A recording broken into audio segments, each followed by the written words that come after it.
Doña Leia, andito na po ako. Pasensya na po dahil nahuli ako. Naipit po kasi ako sa traffic. Saad ni Lindsay habang humahangos. Pagkatapos ng meeting niya sa kumpanya, ay dumiretso siya sa mansyon ng dating amo. Nadatnan niya ito na nakaratay sa kama. Ayos lang yun. Ang mahalaga nandito ka na. Ipinatawag kita dahil mayroon akong hihilinging pabor. Bagamat patamlay ay pinilit magsalita ni Doña Leia.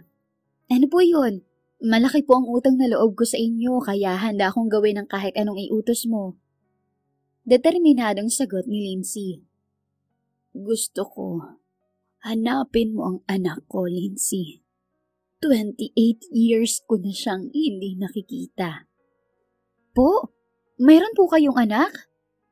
Pagtataka ni Lindsay.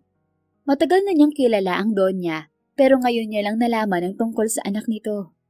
Ang akala niya ay matandang dalaga ito. Kinupkup siya nito noong mapadpad siya sa Maynila at pinag-aral siya habang naninilbihan sa matanda bilang kasambahay. At kahit successful na siya at may sarili ng negosyo, hindi niya iniwan ang matanda. Lagi niya itong dinadalaw at kinukumusta. Para na niya itong ina. Ngunit minsan ay hindi nito nabanggit na may anak ito. Tama ang narinig mo, iha. Napilitan akong abandonahin siya dahil hindi ko siya kayang bigyan ng magandang buhay. Mahirap lang ako noon at hindi ako pinanagutan ng nobyo ko. Lalaki ang kasarian ng anak ko. Bukod doon, wala na akong alam tungkol sa kanya. Ni hindi ko siya nabigyan ng pangalan. Ang tanging palatandaan ko sa kanya ay ang lampin niya. Nakaborda roon ng mga letrang L at M. Paliwanag ni Doña Leia. Natulala si Lindsay dahil sa kanyang natuklasan. Hindi niya akalain na may madilim na nakaraan ng Donya. Ganun pa man, ayaw niya itong husgahan. Nauunawaan ko po, pero saan mo po siya iniwan? Panguusisa niya. Nagpakawala muna ng buntong hininga si Doña Leia bago nagsalita. Noong taong 1996 ay iniwan ko siya sa labas ng Virgin Mary Orphanage sa Pampanga. Pagkalapag ko sa kanya sa semento ay umalis na ako. Tugunan Donya habang nakatingin sa kawalan. Maya-maya, tumingin ito ng diretso kay Lindsay saka hinawakan ng kamay ng dalaga. Diba, dun ka rin lumaki, iha? Pwede ka bang pumunta roon para personal mong hanapin ang anak ko? Napalunok naman si Lindsay. 5 taon na ang nakalilipas nung umalis siya sa Pampanga. Simula noon, hindi na siya bumalik dahil iniiwasan niyang makita ang dati niyang fiancé. Doña Leia, pasensya na po pero mukhang hindi ako makakatulong sa inyo. Saka mahihirapan po akong gawin yun dahil marami akong nakasamang batang lalaki sa orphanage. Iha, pakiusap. Tulungan mo ako. Sa totoo lang, nag-hire na ako ng private investigator. Pero hindi niya mahanap ang anak ko. Hanggang sa nalaman ko na hindi pala niya ginagawa ang trabaho niya. Imbis na mag-imbestiga, ay pagsusugal lang ang inaatupag niya. Nasayang lang ang perang ibinayad ko sa kanya. Iyon ang dahilan, kaya napilitan akong hingin ang tulong mo. Pagsamo ng Donya. Sa tingin ko po, hindi ko na kailangang pumunta sa Pampanga. Pwede naman po akong humingi ng tulong sa mga pulis. Suwestyon ni Lindsay. Pero hindi na ako makapaghihintay. May proseso silang sinusunod at hindi sila nakafocus sa isang kaso lamang. Kaya baka matagalan bago nila bigyang pansin ang paghahanap sa anak ko. Kailangan ko na siyang makita sa lalong madaling panahon. Lindsay, gusto kong humingi ng tawad sa kanya. Bago man lang ako tuluyang mamatay. Po, ano pong ibig niyong sabihin, Doña Leia? Pagkabigla ni Lindsay. Nagpa-check up ako noong nakaraang linggo. Nalaman ko na meron akong breast cancer. Nasa stage 4 na ang sakit ko, iha. Ayon sa doktor, ilang buwan na lang ang itatagal ko rito sa mundo. Paliwanag ni Doña Leia. Tila sinaksak ang puso ni Lindsay dahil sa narinig. Napamahal na siya sa Donya at hindi niya kakayanin kapag nawala ito. Doña Leia, huwag ka pong magsalita ng ganyan. Mabuti pa'y kumuha tayo ng second opinion. O kaya, pumunta tayo sa Amerika. Magagaling po ang mga doktor doon. Siguradong mapapagaling ka nila. Suwestiyon niyang hindi na napigilan ang maluha.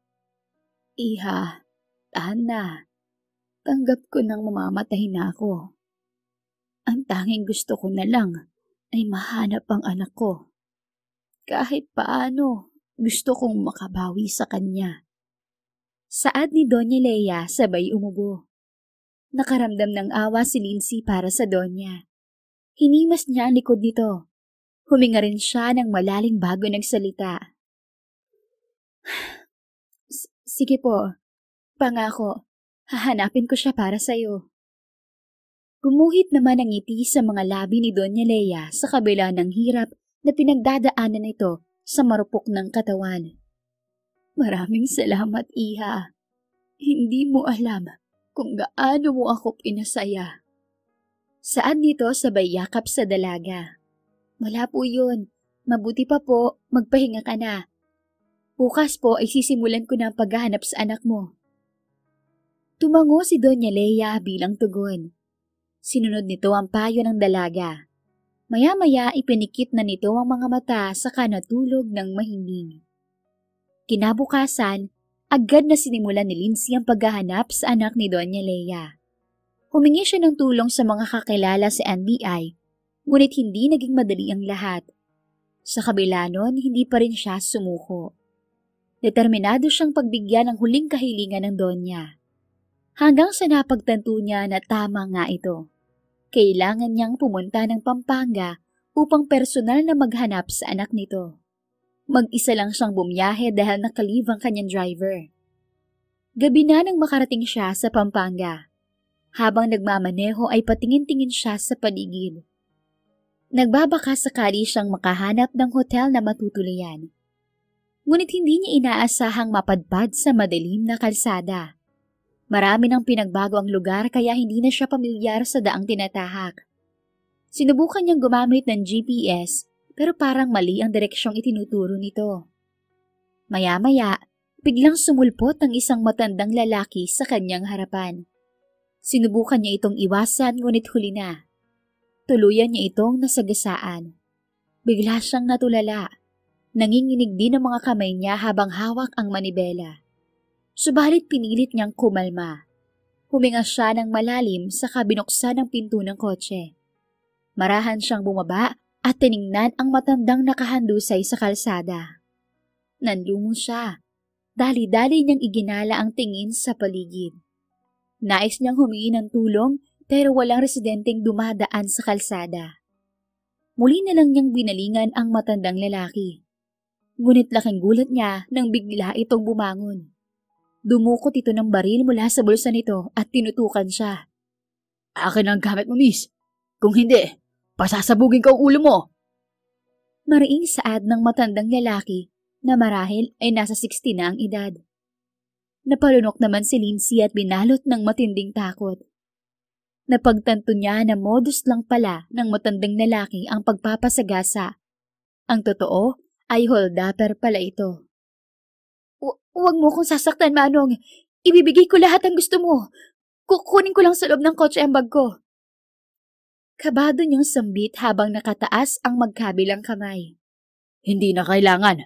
Manatili ka sa kanatatayuan mo. Huwag kang kikilos hanggat di ko sinasabi. Utos ng matanda. Pagtango lang ang naging tugon ni Lindsay.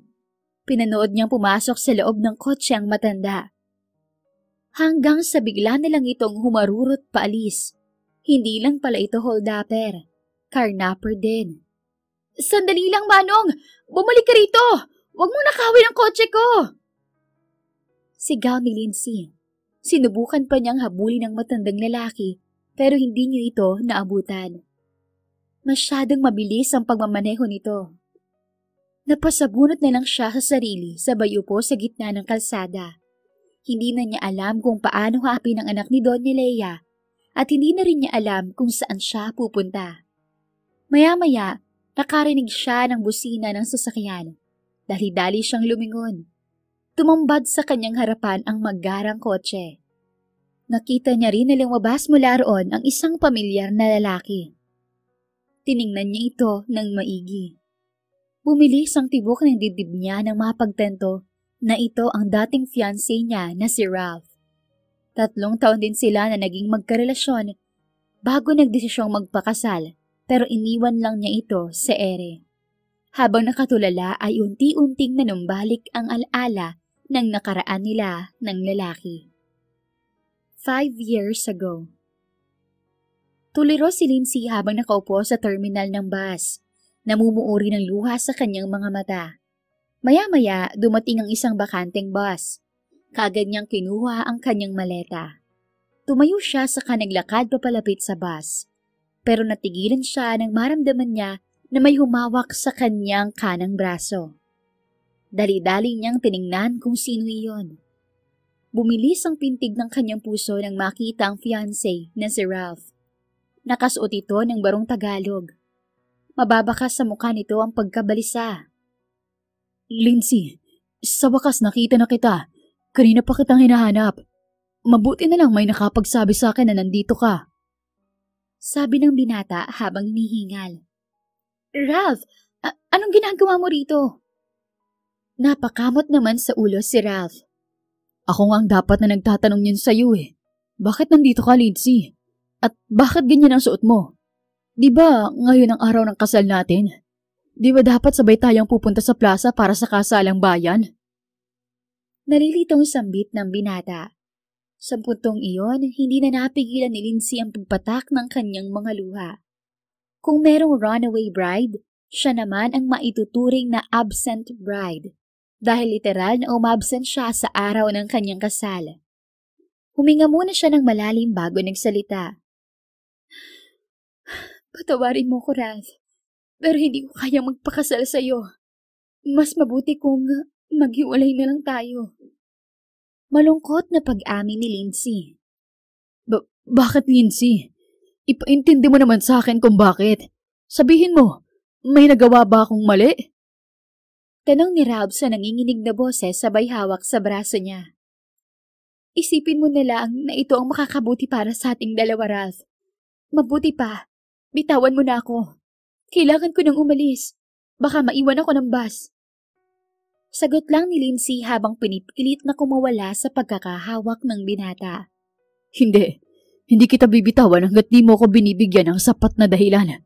Sabihin mo sa akin, may kasalanan ba ako sa'yo? Lumuluhang sabi ni Ralph. Wala kang kasalanan. Narealize ko lang na tama ang mga kaibigan ko. Kung magpapakasal tayo, hindi tayo magkakaroon ng magandang kinabukasan dahil parehas tayong hindi nakapagtapos ng pag-aaral at wala tayong regular na trabaho. Paglalahad ni Lindsay. Pero di ba napag-usapan na natin to? Nangako ako na magsisikap ako. Kapag naging successful ang negosyo ko, na kangkong chips, ay magkakaroon tayo ng maayos na buhay. Paalala ni Ralph. Ralph, walang kasiguraduhan yan. Hindi mo nga alam kung tatangkilikin ng mga tawang paninda mo. Patawarin mo ko. Pero ayokong itaya ang kinabukasan ko. Alam mo naman na may pangarap pa ako makapagtapos ng pag-aaral, hindi ba? Paano kapag nagkaroon tayo ng mga anak at hindi natin sila mabigyan ng magandang buhay? Ayokong matulad sila sa atin na ipinimigay dahil sa hirap ng buhay. Inisip ko ang desisyong ito ng daang beses, Ralph. At pinipili ko ang pangarap ko kaysa magpakasal tayo ng hindi mga handa. Paliwanag ni Lindsay.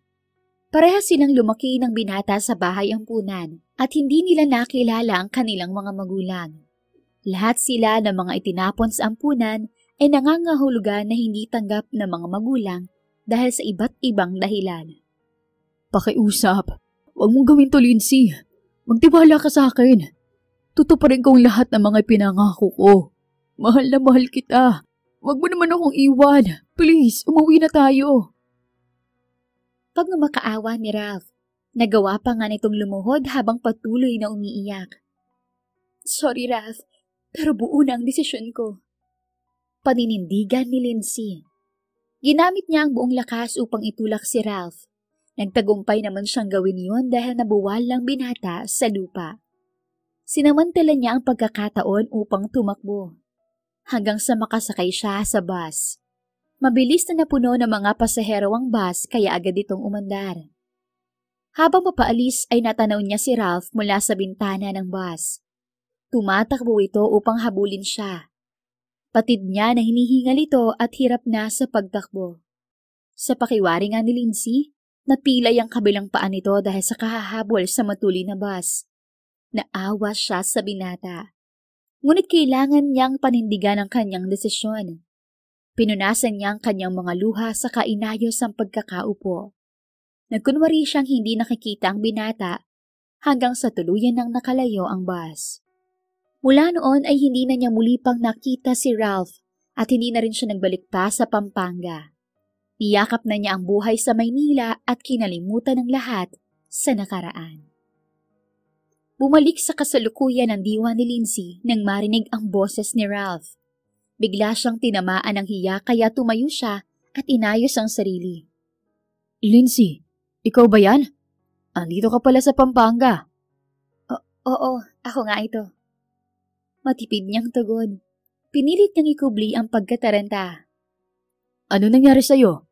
Bakit parang naluluha ka? At bakit nakaupo ka sa gitna ng kalsada? Usisa ni Ralph. Naligaw ako habang nagmamaneho kanina. Tapos ninakawan pa ako ng matandang lalaki. Kinuha niyang lahat ng gamit ko, pati na rin ang kotse ko. Kwento niya, para siyang bata na nagsusumbong. Ganun ba? Grabe palang pinagdaanan mo. Mabuti pa, sumama ka sa akin. Tutulungan kitang maghanap ng matutuluyan ngayong gabi. Paanyaya ni Ralph. Naku, wag na. Kaya kong sarili ko. Maghahanap na lang ako ng hotel. Pagtanggi ni Lindsay. Hanggat maaari, gusto niyang iwasan ang dating nobyo. Pero paano mo gagawin yun? Di ba nanakaw ang lahat ng gamit mo? Tsak, wala kang pera para mag-check-in sa hotel. Saka hindi kaya ng konsensya kung iwan ka rito. Baka mas lalo ka pang mapahamak. Napaisip naman si Lindsay. Napagtanto niya na may punto ang binata. Tama ka. Sige, sasama ako sa'yo. Pagsang-ayon niya. Mabuti naman kung ganun. Halika na, sumakay ka na. Binuksan ito ang pinto ng sasakyan para sa dalaga. Sige, salamat.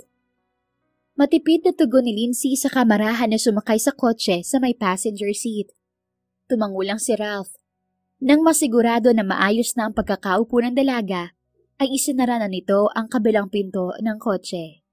Pagkatapos ay umupo ito sa driver's seat at maingat na nagmaneho.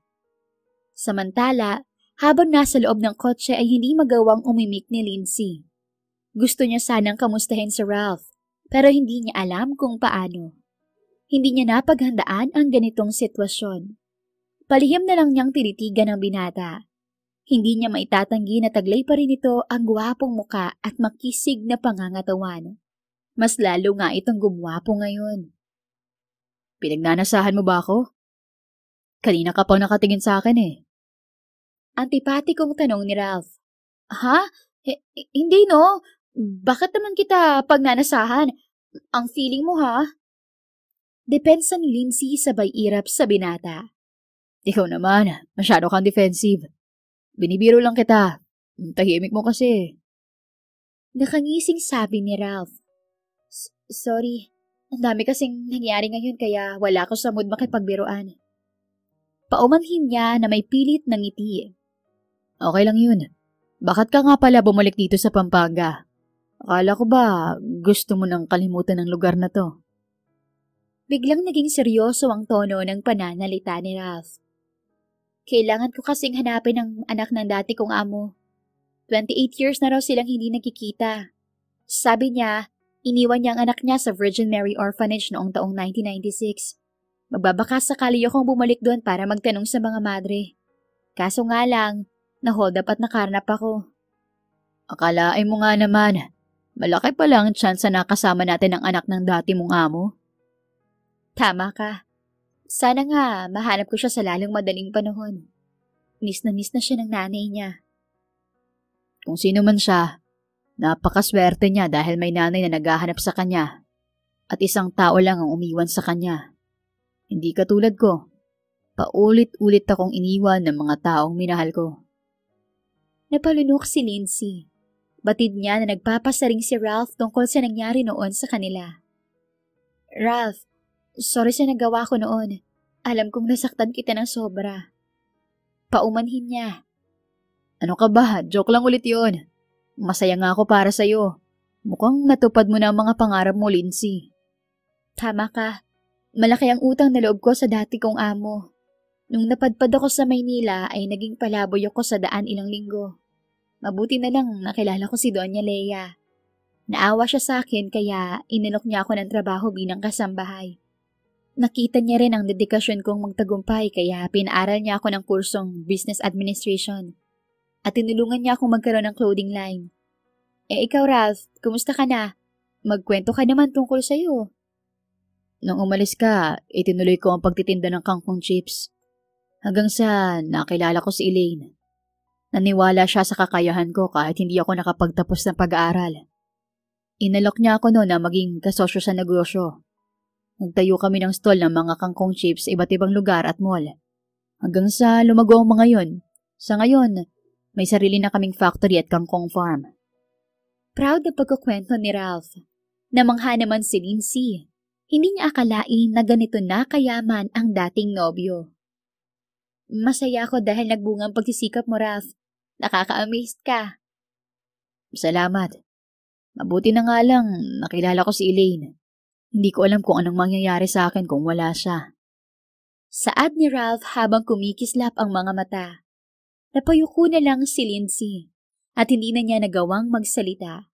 Hindi pa niya kilala kung sino si Elaine, pero nakatitiyak siya na espesyal ito para kay Ralph. Dahil doon, hindi na niya napigilang makaramdam ng selos. Subalit alam niyang wala siyang karapatan kaya ikinubli na lang niya yun. Patuloy siyang nanahimik hanggang lumipas ang ilang minuto. Andito na tayo sa Socorro Hotel & Sea. Kilala kong may-ari nito. Tinext ko siya habang nasa biyahe tayo kanina. Ipinaalam ko na parating ka at nagpareserve ako ng VIP room for you. Ako na rin ang bahalang magbayad ng bill mo. Ipapadala ko na lang yun sa bank account ng hotel. Imporma ni Ralph sa kabababa sa kotse. Sadyang maginoo ito kaya binagbuksan nito ng pinto ang dalaga. Salamat talaga Ralph ha. Malaking tulong ang ginawa mo. Promise babayaran kita. Hahanap lang ako ng paraan para makontak ang sekretary ko sa Manila. Sagot ni Lindsay nang makababa sa kotse. Kasabay nun, tinitigan niya ang itsura ng hotel. Sa palagay niya, bagong tayo lang ito. Wala pa ito nung panahong umalis siya sa Pampanga. You don't have to do that. Ang importante ay safe kang makakatulog ngayong gabi. O siya, pumasok ka na sa loob ng hotel. Banggitin mo lang sa receptionist ang pangalan ko para i-assist ka niya kagad. Sige, thank you ulit ha. Sambit ni Lindsay. Wala yun. Sige, alis na ako. Iyon lang at sumakay ang binata sa loob ng kotse saka nagmaneho paalis. Hindi nito hinintay na magsalita ang dalaga. Naiwang mag-isa si Lindsay. Tinitigan niya ang kotse ni Ralph hanggang sa tuluyan na itong mawala sa kanyang paningin. Maya-maya marahan siyang pumasok sa loob ng hotel. Dumiretso siya sa reception area. Ipinaalam niya sa staff ang reservation niya. Inasikaso naman siya nito at ibinigay sa kanya ang susi ng magiging kwarto niya. Pagpasok sa kwarto ay agad siyang humiga sa kama. Habang nakatingin sa kawalan ay sumagi sa isip niya ang mukha ni Ralph. Hindi niya mapigilan ang makaramdam ng panghihinayang. Kung naniwala lang siya sa binata noon, ay sana siya ang karamay nito sa pag-abot ng mga pangarap nito at hindi ibang babae. Dahil doon ay bumigat ang loob niya hanggang sa biglang pumatak ang mga luha niya. Aminado si Lindsay na may pagtingin pa rin siya para kay Ralph. Ni hindi nga siya nagkaroon ng ibang nobyo. Subalit batid niya na huli na ang lahat. Pinunasan na lang niya ang luha sa kanyang muka. Huminga siya ng malalim upang kumalma. Maya-maya ipinikit niya ang kanyang mga mata hanggang sa hindi niya nanamalayan na nakatulog siya. Kinabukasan, gumising si Lindsay ng 7:00 ng umaga. Nag-inat muna siya bago bumangon. Gusto sana niyang maligo dahil makatina ang suot niyang bestida at cardigan, pero wala siyang ibang damit. Kumakalam na rin ang kanyang sikmura. Nagpakawala na lang siya ng buntong hininga dahil hindi niya alam ang gagawin. Maya-maya, narinig niya na may nagdo-doorbell sa labas ng pinto. Nagtaka siya dahil hindi naman siya tumawag ng room service. Ganun pa man, binuksan pa rin niya ang pinto. Ang akala niya, staff ng hotel ang nagdo-doorbell. Pero tumambad sa kanyang harapan si Ralph. "Ralph, anong ginagawa mo rito ng ganito kaaga?" Tanong niya. Pagkatapos kitang ihatid dito kagabi, dumiretso ako sa police station. Inireport ko ang nangyari sa'yo. Nagkataon naman na may nahuling matandang lalaki ang mga pulis. Masyado raw kasing matuloy ng pagkapatakbo ng matanda. Malakas ang kutob ng mga pulis na hindi siyang may-ari ng kotse dahil wala raw mang ipakitang lisensya. Na-curious ako kaya nakiusap ako sa mga pulis na tingnan ang kotse. Pinayagan nila ako at nakita ko ron ang ID mo. Napatunayan ko na magkakailala tayo kaya pinayagan nila akong dalhin ang kotse at mga gamit mo rito. May escort akong pulis kanina to ensure na dito ko dadalhin sa iyo ang kotse. Mahabang paliwanag ni Ralph. Talaga? Nagawa mo yun ng ganun kadali? Teka, nasaan ang escort mo? Manghang sabi ni Lindsay. Doon lang din niya napansin na hawak ni Ralph ang maleta niya. Oo, ginamitan ko rin ng konting impluwensya kaya madali ko silang napakilos. Umalis na mga pulis nang makapagtanong sila sa receptionist kung narito ka nga. Salamat talaga, Ralph. Hulog ka ng langit. Dahil sa sobrang tuwa, ay itinaas niya ang 2 kamay saka niyakap ng mahigpit si Ralph. Ginantihan naman ng binata ang ginawa niya. Naramdaman niya ang mga kamay nito sa kanyang bewang. Dahilan para dumaloy ang nakakakiliting kuryente sa kanyang katawan. Hindi niya maitatanggi na ilang taon siyang nanabik sa yakap ni Ralph.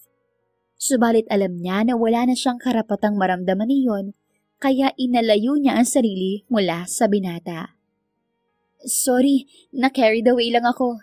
Hindi ko dapat ginawa yun. Paumanhin niya. Ayos lang yun, Lindsay. Hindi ko yun binibigyan ng mali siya.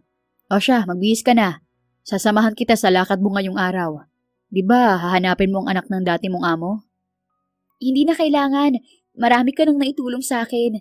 Baka may importante ka pang gagawin. Ayaw na kitang istorbohin. Pagtanggi ni Lindsay.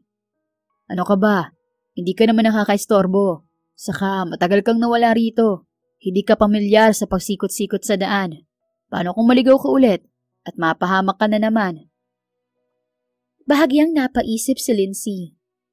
Kung sa bagay, tama ka nga. Sige, magpapasama ako kung hindi ako abala sa'yo. Pagsang-ayon niya. Mabuti naman pumayag ka. Heto nga palang maleta mo. Tugon ni Ralph habang iniabot ang gamit ng dalaga. Salamat. Isasara ko muna itong pinto ha. Ayos ka lang ba na dyan ka muna sa sala? Tanong ni Lindsay habang tinatanggap ang maleta. Oo naman. Pero kung aanyayahan mo akong pumasok sa loob ng kwarto mo, papayag ako. Pilyong sabi ni Ralph. Namula ang magkabilang pisngi ni Lindsay dahil sa pahaging ng binata. Subalit ayaw niya iyong ipahalata. Nako, palabiro ka talaga, Ralph. Mabuti pa, hintayin mo na lang ako riyan. Sagot niya sa kaisinara ang pinto. Dumiretso na siya sa loob ng CR upang maligo. Nang matapos ay nagsuot lang siya ng casual outfit. Naglagay din siya ng konting makeup. Tinitigan niya ang sarili sa salamin. Nang matiyak na ayos na ang postura niya ay lumabas na siya ng kwarto at nilapitan si Ralph na nakaupo sa couch habang may binabasa sa cellphone. Ready na ako, Ralph. Umalis na tayo. Hindi naman nakasagot ang binata. Bagkus, tinitigan nito mula ulo hanggang paa ang dating nobya. Bahagya rin itong napangiti. Namulan naman ang pisngi ni Lindsay dahil sa malagkit na titig ni Ralph. Bago pa siya tuluyang matunaw ay tinapik niya ito sa balikat. "Ralph, okay ka lang ba?" Tanong niya upang huminto na ito sa nakakatunaw na tingin sa kanya. May sinasabi ka ba, Lindsay? Tanong ni Ralph nang bumalik ito sa sarili. "Oo, at ang sabi ko, ready na akong umalis." Kung ganun, umalis na tayo. Tugon ni Ralph saka inalalayan sa paglalakad ang dalaga. Pagngiti lang naman ang naging tugon ni Lindsay saka inihakbang ang mga paa. Pagkarating sa parking lot ng hotel, ay agad ninanap ni Lindsay ang kanyang kotse. Tuwang-tuwa siya nang makita ito. Nagawa pa nga niya itong yakapin. Ngunit napansin niya na flat ang isang gulong nito at may kaunting gasgas ang harapan nito. Dahil doon, kumunot ang noo niya. Lalo siyang nainis sa matandang magnanakaw. Gusto niya tong durugin ng pinong-pino. Ngunit napagpasyahan niya na wag nang magsampa ng demanda laban dito. Tutal, nakakulong na naman ito dahil sa ibang kaso. Ayaw niyang magsayang ng oras. Kailangan niyang ituon ang buong atensyon sa paghahanap sa anak ni Doña Leia. Ang kotse na lang ni Ralph ang ginamit nila patungo sa Virgin Mary Orphanage. Pagkarating ay agad silang nakipag-ugnayan sa mga madre. Sa kabutihang palad, nakita nila si Mother Clara. Isa ito sa pinakamatandang madre sa bahay ampunan. Ito rin ang nag-aruga sa kanila noong mga bata pa lamang sila. "Lindsay, Ralph, mabuti naman bumisita kayo. Masaya rin ako dahil mukhang nagkaayos na kayo." Sambit ni Mother Clara habang sinasalubong ang dalawa. Hindi lingid sa kalaman nito ang nangyari 5 taon na ang nakakalipas. Nagkatingin na naman sina Ralph at Lindsay. Tila nag-uusap ang kanilang mga mata. Maya-maya sabay nilang binalingan ang madre. Opo, maraming taon nang lumipas kaya ibinoon na namin sa limot ang nakaraan." Sagot ni Lindsay sa kapilit na ngumiti. "Nakakatuwa naman kung ganon. Ano nga palang dahilan ng pagdalaw niyo?" Tanong ni Mother Clara. "Sa totoo lang po, pinapupunta ko rito ng dati kong amo. Ayon sa kanya, iniwan niya sa labas ng bahay ampunan na ito ang isang sanggol na lalaki. Nangyari raw po yun noong taong 1996. Alam mo po ba kung sino ang sanggol na yon, Mother Clara, at kung nasa na siya ngayon?" Nakatayo lang sa tabi niya si Ralph. Tahimik itong nakikinig. "Naku, maraming sanggol na lalaki ang basta nalang iniwan sa labas ng bahay ampunan noon. Ano raw bang pangalan ng nanay nung sanggol?" Tanong ni Mother Clara. "Leia Martinez po ang pangalan niya. Sabi niya po, nakaborda sa lampi ng anak niya ang mga letrang L at M." Kumunot naman ang noo ni Mother Clara. Pilit nitong inaalala ang pangalang narinig. "Pasensya ka na, iha. Tumatanda na ako. Mahina na ang memorya ko. Di bale, mag-iwan ka na lang ng contact number. Kapag may natandaan ako ay tatawagan agad kita." "Naiintindihan ko po, Mother Clara. Ako nga po ang dapat na humingi ng sorry dahil nakakastorbo ako. Ito nga po pala ang calling card ko. Asahan ko po ang tawag mo." Magalang na saad ni Lindsay. "Ano ka ba? Ayos lang yun. Gusto ko rin namang makatulong." Magiliw na sabi ni Mother Clara. Napangiti naman si Lindsay dahil sa narinig. Saglit pa siyang nakipag-usap sa madre upang kumustahin ang kalagayan nito. Ganon din ang ginawa ni Ralph. Bukod doon, nakipagkulitan din sila sa mga batang naroon sa ampunan. Nakikita nila ang sarili sa mga ito. Umaasa sila na balang araw ay may mag-aampon sa mga bata upang maranasan ng mga ito ang magkaroon ng buong pamilya. Hindi katulad nila. Matagal silang namalagi sa bahay ampunan pero walang umampon sa kanila. Nung tumuntong sila sa hustong gulang, ay kinailangan nilang umalis sa orphanage at tumayo sa mga sariling paa. Masyadong nag-enjoy si Lindsay at Ralph sa pakikipaglaro sa mga bata, kaya hindi nila namalayan ang paglipas ng mga oras. Nang sumapit ang 12:00 ng tanghali, ay nagpaalam na sila sa mga bata at mga madre. Nangako rin sila na babalik at magdadala ng mga pagkain at laruan. Pagkaraan ng ilang oras ay muli silang sumakay sa kotse. Habang nasa biyahe ay sumilip sa bintana si Lindsay. Ang akala niya ay babalik na sila sa hotel. Pero parang ibang direksyon ang tinatahak nila. Binalingan niya si Ralph. Teka, parang hindi naman ito ang dinaanan natin kanina, Ralph. Pagtataka ng dalaga. Tama ka. Naisip ko kasi na pumunta tayo sa kangkong farm namin. Gusto sana kitang ipasyal dun. Iyon ay kung okay lang sa'yo. Kung hindi naman ay idediretso na kita sa hotel. Sige, okay lang. Gusto ko ring makita kung paano ang pagtatanim na ginagawa niyo sa farm. Umaliwalas ang mukha ni Lindsay habang nagsasalita. Sigurado mag-e-enjoy ka ron, Lindsay. Sambit ni Ralph habang nakangiti. Iyon lang at pinagpatuloy na nito ang pagmamaneho. Pagtango lang ang naging tugon ni Lindsay. Maya-maya kinuha niya ang cellphone sa bag niya. Itinext niya si Doña Leia. Kailangan niyang magbigay ng update tungkol sa paghahanap sa anak nito. Pagkalipas ng ilang minuto, tuluyan na silang nakarating sa lugar. Inakay ni Ralph si Lindsay papasok sa farm. Habang naglilibot ay namangha siya dahil napakalawak ng lupain. Napansin niya rin na maganda ang kalidad ng mga pananim na kangkong doon at moderno ang mga kagamitan sa pag-aani. Ang galing mo, Ralph. Nakapagpundar ka ng ganitong property. Ang layo na talaga ng narating mo. Ibang-iba ka na. Paghanga ni Lindsay sa binata habang pinagmamasdan ang paligid ng farm. Ano ka ba? Wala naman masyadong nagbago. Ako pa rin to. Yung Ralph na nakilala mo nun. Mapagkumabang sagot ng binata. Nakakatuwa naman. Kahit successful ka na ay napaka-humble mo pa rin. Ay, aray ko! Hindi nagawang tapusin ni Lindsay ang sasabihin. Maputik ang dinadaanan niya kaya nawalan siya ng balanse. Ang buong akala niya mapapahiga siya sa lupa. Subalit naramdaman niya ang matitipunong braso ni Ralph. Mabuti na lang naging maagap ito kaya nagawa siya nitong saluhin. Kasabay nun, aksidente siyang napasandal sa matikas nitong katawan. Dahilan para bumilis ang pagtibok ng kanyang puso. Kung pwede lang, papahintuin niya ang pagtakbo sa oras upang mapanatili sa ganoong posisyon buong araw. What's happening here? Isang babae ang biglang dumating. Parehas na tinamaan ng hiya sina Lindsay at Ralph kaya lumayo sila sa isa't isa. Binalingan naman ni Lindsay ang babae. Tiningnan niya ito ng maigi. Hindi niya maitatanggi na maganda ito. Matangkad ito at malaporselana ang kutis na parang artista. Bumagay dito ang suot nitong crop top at miniskirt. Bigla tuloy siyang nanliit sa morena niyang kutis. Hindi rin siya katangkaran kaya palagi siyang nagsusuot ng heels. At hindi siya magaling magdala ng damit kaya limitado lang ang outfit na nasusuot niya. Pero maganda naman siya. Mas maganda nga lang ang babaeng dumating.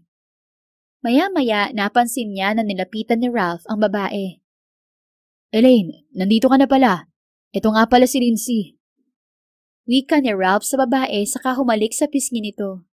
Sunod na binalingan ni Ralph si Lindsay. Lindsay, ito naman si Elaine. Siya yung business partner na ikinukwento ko sa'yo. Nice to meet you, Elaine. Sambit ni Lindsay. Nice to meet you too. Parang pamilyar ang pangalan mo. Kung hindi ako nagkakamali, kapangalan mo yung ex-fiancé ni Ralph, yung nang iwan sa kanya noon. Diretsahang sabi ni Elaine. Tila ipinagdiinan pa nito ang huling sinabi. Biglang bumigat ang loob ni Lindsay. Huminga muna siya ng malalim bago nagsalita. Ako nga yun. Pag-amin niyang medyo naiilang. Gosh! Hindi ko alam na isang tao lang palang tinutukoy mo. I'm sorry, Lindsay. Wala akong masamang ibig sabihin doon. Bigla ko lang naalala. Paliwanag ni Elaine. Tinakpan pa nito ang bibig habang nakapilantik ang mga daliri. Okay lang. Totoo naman ang sinabi mo eh. Para hindi maging awkward ay pinilit niyang ngumiti. Ramdam niya na sarcastic ang paghingi ng paumanhin ni Elaine. Pero pinalagpas na lang niya yon. Wala naman siyang karapatang magalit. Kaagad na nagsalita si Ralph upang mamagitan. Mabuti pa, kalimutan na natin yun.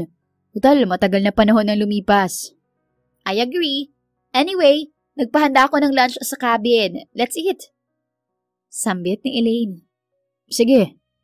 Matipid na tugon ni Ralph. Hinawakan nito ang kamay ni Elaine saka inalalayan sa paglalakad ng babae. Kumirot naman ang puso ni Lindsay habang pinagmamasdan ng dalawa. Pakiwari niya, nakalimutan na ni Ralph ang presensya niya dahil kay Elaine. Subalit ipinagkibit balikat na lang niya yon saka sumunod sa direksyong tinatahak ng mga ito. Maya-maya, nakarating na silang tatlo sa cabin. Pumwesto sila sa upuan na gawa sa Nara tree at nagsimulang kumain. Ralph, try this kare-kare. For sure magugustuhan mo to. Sambit ni Elaine. Akmang sasandukan nito ng pagkain si Ralph. Napansin naman yon ni Lindsay. Batid niya na hindi kumakain ng kare-kare si Ralph. Dahil doon, kaagad niyang pinigilan si Elaine. Sandali lang, Elaine. Hindi siya kumakain ng kare-kare. Pigil ni Lindsay dito. Ralph, itong menudo na lang ang kainin mo. Natatandaan ko pa rin na ito ang paborito mong ulam. Diba, palagi kitang ipinagluluto ng menudo noon? Baling niya sa binata. Kumunot naman ang noon ni Elaine. Halatang nainis ito sa ginawa ni Lindsay. No, Lindsay. Nagkakamali ka. Baka nakakalimutan mo. Ilang taon kang nawala, kaya marami ka nang hindi alam tungkol kay Ralph. Matagal ko na siyang kilala. Ilang beses ko na siyang nakitang kumain ng kare-kare. Actually, never ko pa siyang nakitang kumain ng menudo dahil ayaw niya niyan. Hindi ko nga alam kung bakit nagluto ng ganyan ang kusinera ng farm eh. Mariing sabi nito. Tiningnan nito ng matalim si Lindsay saka itinaas ang isang kilay. Hindi nagustuhan ni Lindsay ang pagtataray nito. Subalit ayaw niyang makipagtalo. Sa halip, binalingan niya si Ralph. Sinenyasan niya ang binata na piliin ang pagkaing ino-offer niya. Dumaan pa ang ilang segundo pero wala pa ring tugon si Ralph. Tila naiipit ito sa dalawang nag-uumpugang bato. Habang binabalot ng katahimikan ng paligid ay nakatingin sa isa't isa sina Lindsay at Elaine. Wala silang imikan pero tila nagbabangayan ang mga mata nila. Wag na kayo magtalo. Sa totoo lang, namimiss ko ng kumain ng menudo. Ilang taon na rin akong hindi nakakatikim nito. Sa wakas, nagawa ng magsalita ni Ralph. Naintindihan nito ang signal na ipinahiwatig ng dating nobya. Bahagya namang napangiti si Lindsay. Winner ang beauty niya sa pagkakataong ito.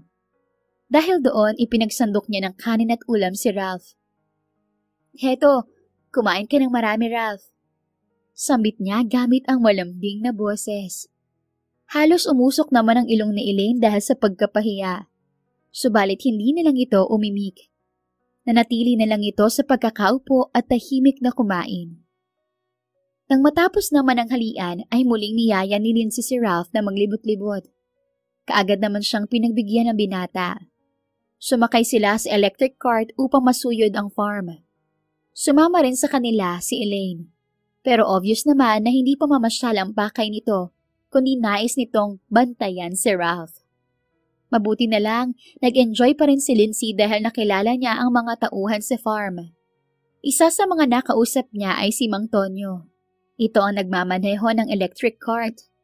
At puro magaganda ang ikinukwento nito patungkol kay Ralph. Sang-ayon naman si Lindsay sa mga tinura ng Ginoo. Noon pa lang ay talagang mahusay nang makisama sa mga tao si Ralph. Pagkatapos makihalubilo sa mga trabahador, ay bumalik silang tatlo sa cabin upang magpahinga. Samantala, habang pinipis sila mga binti ay naramdaman ni Lindsay na palihim siyang tinititigan ng masama ni Elaine. Batid niya na naiinis pa rin ito sa kanya. Unti-unti siyang naiilang sa ganong sitwasyon. Dahil doon, napagpasyahan na niyang umalis. Binalingan niya muna si Ralph upang magpaalam. Ralph, salamat dahil sinamahan mo ako ngayong araw pero kailangan ko nang bumalik sa hotel. Kung ganun, ihahatid na kita. Sige, ikaw ang... Hindi nagawang tapusin ni Lindsay ang sasabihin dahil biglang sumabat sa usapan si Elaine. Wait a minute! Ralph, nakalimutan mo na ba na darating ang mga investors para tingnan ng farm? For sure, hahanapin ka nila kaya kailangan mong magstay dito. Mariing paalala ni Elaine sa binata. Oo nga pala. I'm sorry nakalimutan ko. But don't worry, Ihahatid ko lang si Lindsay tapos babalik ako agad. Pero marami pa tayong preparations na kailangan gawin. I'm sure, kaya na ni Lindsay ang sarili niya. Giit ni Elaine. Napalunok si Lindsay habang nakikinig sa usapan ng dalawa. Gusto pa niyang makasama si Ralph pero ayaw niyang magdulot ng aberya sa negosyo nito. Ralph, tama si Elaine. Mag-focus na lang kayo sa meeting niyo. Magko-commute na lang ako. Tutal, tanda ko na ang daan pabalik sa hotel. Singit ni Lindsay. Sure ka? Tumango ang dalaga. Sige, tawagan mo na lang ako kapag may kailangan ka. Don't worry about me. I can handle myself. Thank you sa araw na to. Aalis na ako. Paalam na ni Lindsay. Yun lang at muli siyang sumakay sa electric cart. Ipinaalam niya kay Mang Tonyo na magtutungo siya sa exit area ng farm. Tumango naman ito saka nagmaneho. Pagkalipas ng ilang minuto ay tuluyan na silang nakarating sa labasan ng farm. Bumaba ng electric cart si Lindsay at binalingan si Mang Tonyo. Salamat po, Mang Tonyo. Pasensya na po kung nakakaabala po ako. Wala yun, Ma'am Lindsay. O siya, babalik na ako sa trabaho ko. Ingat na lang kayo. Magiliw na tugon ni Mang Tonyo. Pagkatapos magsalita ay muli ito nagmaneho pabalik sa loob ng farm. Samantala, napakamot sa ulo si Lindsay nang maiwang mag-isa. Ang totoo, hindi pa rin siya pamilyar sa daan pabalik sa hotel. Subalit napilitan siyang magsinungaling dahil ayaw niyang istorbohin si Ralph. Ganon pa man, ipinagpatuloy na lang niya ang paglalakad. Malayo-layo na ang nilakad niya, pero wala pa rin siyang makitang tricycle o jeep. Nagpakawala na lang siya ng buntong hininga. Masakit na ang mga paa niya at nanunuyot na ang lalamunan niya. Lindsay! Thank God nakita na kita. Kanina pa kitang hinahanap. Napalingon si Lindsay sa pinanggalingan ng boses. Hanggang sa natanaw niya si Ralph. Huminto ang kotse sa tapat niya at bumaba mula roon ang binata. Hindi man lang niya napansin na paparating pala ang kotse dahil sa pagod niya at kakaisip ng mga nangyari kanina sa farm. Ralph, bakit nandito ka? Di ba may meeting ka pa? Takang tanong niya. Oo, pero si Elaine ang bahala roon. Hindi ko matiis na pabayaan ka kaya sinundan kita. Paano kung magalit siya sa'yo? Mabuti pa, balikan mo na siya. Napansin ko rin na hindi siya komportable na magkasama tayo. Okay lang naman ako dito. Iniisip mo ba na pinagseselosan ka ni Elaine?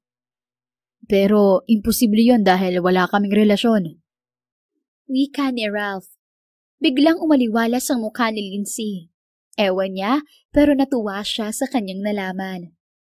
Oh, bakit napapangiti ka? Masaya ka ba dahil nalaman mong single pa rin ako? Tiyong sabi ni Ralph. Namula ang pisngi ni Lindsay. Kung tutuusin, tama ang tinura ng binata. Pero hindi niya yun pwedeng ipahalata. Hindi no, naisip ko lang kasi na hindi kayo bagay. Medyo masungit kasi ang dating niya. Kung magiging girlfriend mo siya, baka araw-araw kanyang tarayan. Diba ayaw mo sa babaeng ganon? Dahilan niya. Well, Elaine's personality is really strong, but she's a kind person. Akala ko nga magkakasundo kayo dahil parehas kayong independent. At alam niyo kung anong gusto niyo sa buhay. Ganun ba? Siguro kapag mas nakilala pa namin ang isa't isa ay magkakaintindihan din kami. Sa ngayon, baka hindi pa dahil kakikilala pa lang namin. Tama ka. Di bale, palagi kitang ipapasyal sa farm para makapag-bonding kayo. Dadalhin din kita sa factory. Pero sa ngayon, ihahatid muna kita sa hotel. Halika na, sakay na at mainit sa labas. Pawisan ka na oh.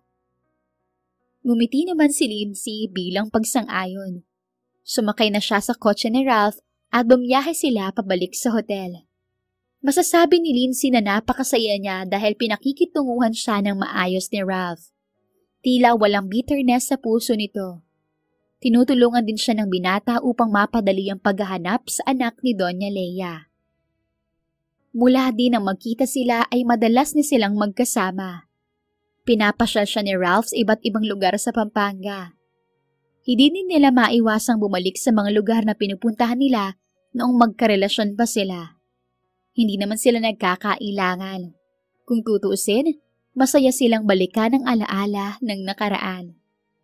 Muli rin silang dumalaw sa bahay ampunan upang masulyapan ang mga bata roon. Katulad ng kanilang ipinangako, nagdala sila ng mga pagkain, babasahing libro at mga laruan. Nagpapasalamat naman ang mga madre dahil nagdulot sila ng ngiti sa labi ng mga bata. They promise na gagawin nila iyon palagi bilang pasasalamat sa bahay ampunan na kumupkup sa kanila noon. Isang beses habang nasa loob ng kwarto, ay nakatanggap ng tawag si Lindsay mula sa receptionist ng hotel. Ayon dito, may dumating siyang bisita. Bahagya siyang napangiti. Sa palagay niya, si Ralph ang dumalaw sa kanya kaya nagmadali siyang magtungo sa garden area ng hotel. Ngunit pagkarating niya ay nadismaya siya. Imbis na si Ralph ay si Elaine ang nadatnan niya.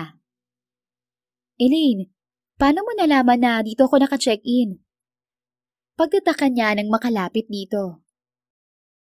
Hindi na importante yon. Anyway, I came here because I want to talk to you. Bungad ni Elaine sa seryosong tono.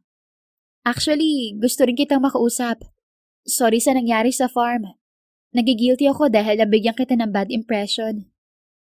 Paumanhin ni Lindsay. It's fine. Besides, may kasalanan din ako. Masyado naging matabil ang dila ko. Kalimutan na natin yun. Sa totoo lang, naisip ko na gusto kita maging kaibigan. Magiliw na sambit ni Lindsay.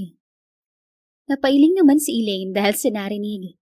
Naging seryoso rin ang mukha nito. Mukhang malabo yan. Hindi ko gustong makipagkaibigan sa katulad mo, Lindsay. Anong ibig mong sabihin?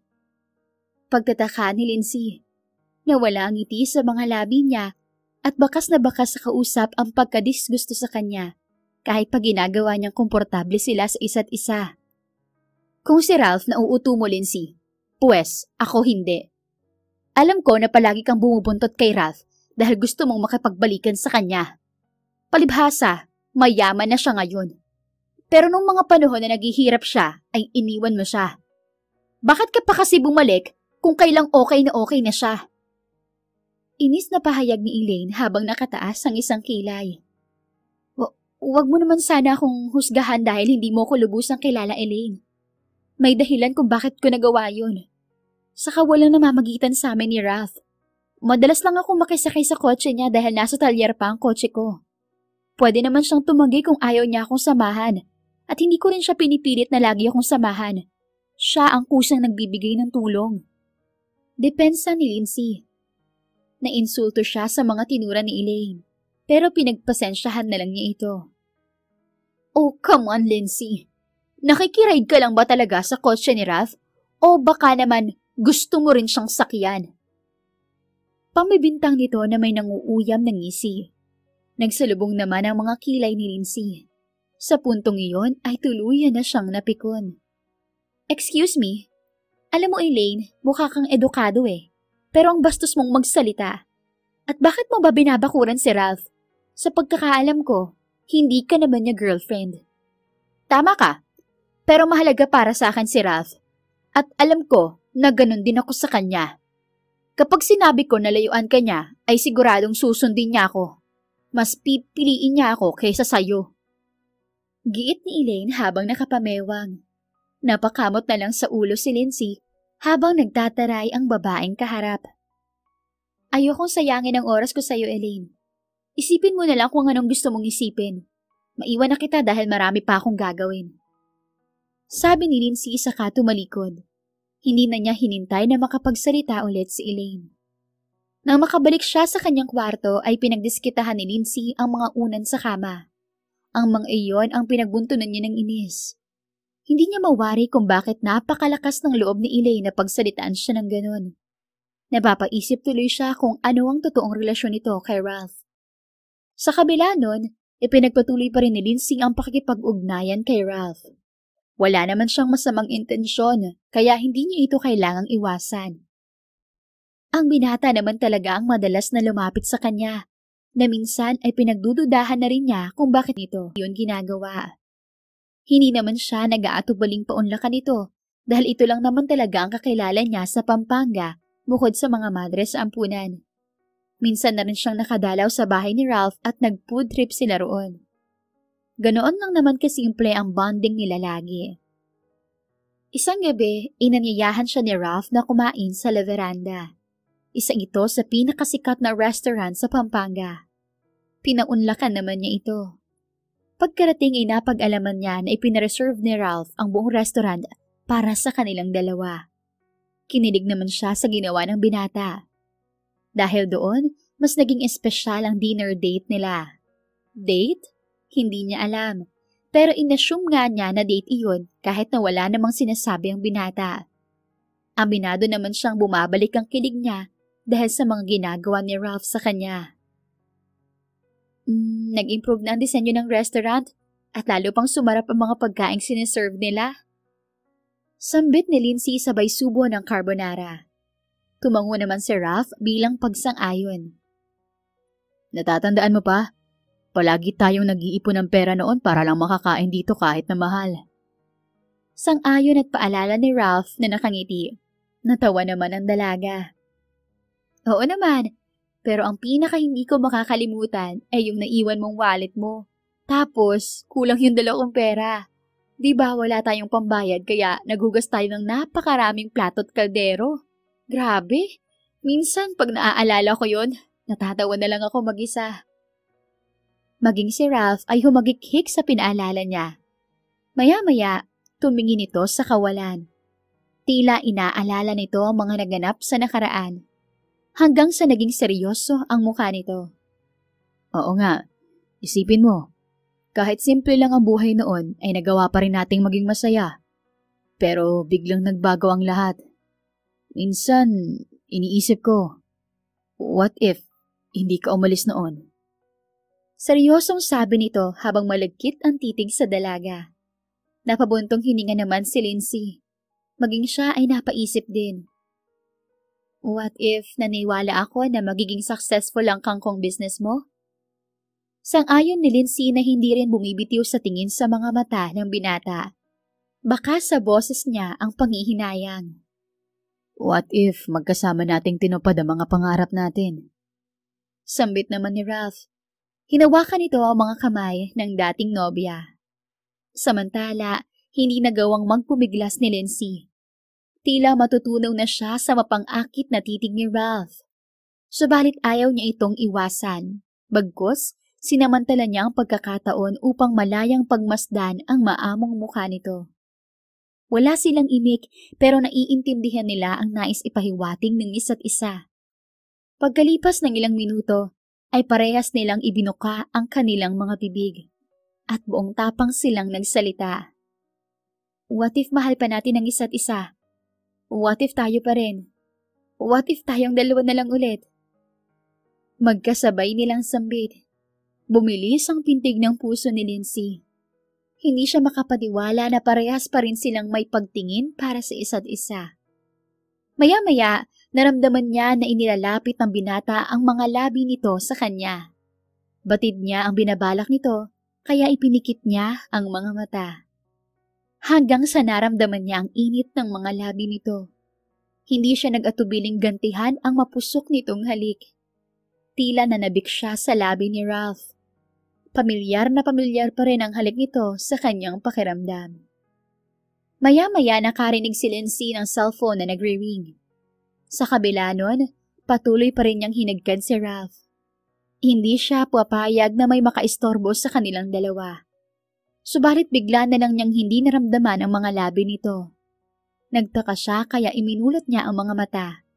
Hanggang nakita niya na kinakalikot ng binata ang cellphone nito. Cellphone mo pala yung tumutunog.